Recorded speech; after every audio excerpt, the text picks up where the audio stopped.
Kasaragod Thalangara school ഗ്രൗണ്ടിൽ നടന്ന സംസ്ഥാന മിനി നെറ്റ്ബോൾ ചാമ്പ്യൻഷിപ്പിൽ ആൺകുട്ടികളുടെ വിഭാഗത്തിൽ പാലക്കാടും പെൺകുട്ടികളുടെ വിഭാഗത്തിൽ ആലപ്പുഴയും ജേതാക്കളായി.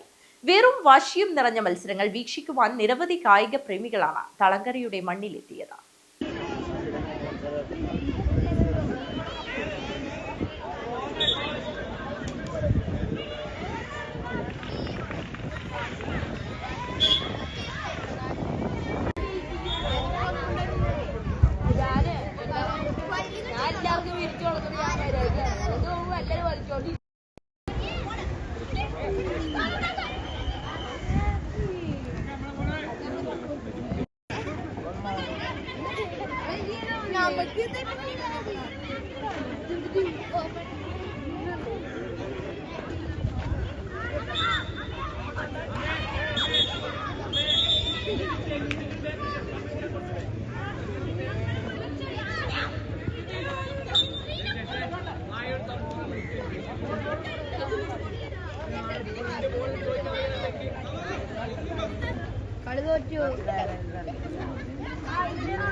ആൺകുട്ടികളുടെ വിഭാഗം ഫൈനലിൽ പാലക്കാട് എറണാകുളത്തെയും പെൺകുട്ടികളുടെ വിഭാഗത്തിൽ ആലപ്പുഴ പാലക്കാടിനെയും പരാജയപ്പെടുത്തിയാണ് കിരീടം ചൂടിയത്. ആൺകുട്ടികളുടെ വിഭാഗത്തിൽ തിരുവനന്തപുരവും പെൺകുട്ടികളുടെ വിഭാഗത്തിൽ വയനാടും 3ാം സ്ഥാനം നേടി. സമ്മാനദാന ചടങ്ങിൽ കാസർഗോഡ് നഗരസഭ വൈസ് ചെയർമാൻ KM ഹനീഫ് മുഖ്യാതിഥിയായി.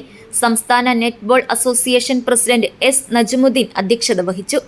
ലുഗ്മാൻ തളങ്കര സമ്മാനദാനം നിർവഹിച്ചു.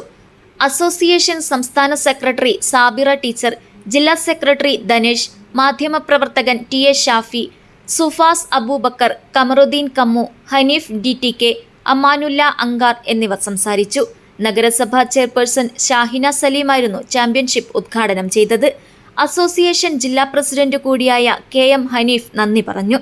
വീറും വാശിയും നിറഞ്ഞ മത്സരങ്ങൾ വീക്ഷിക്കുവാൻ നിരവധി കായിക പ്രേമികളാണ് തളങ്കരയുടെ മണ്ണിലേക്ക് എത്തിയത്. News bureau, Kasaragod.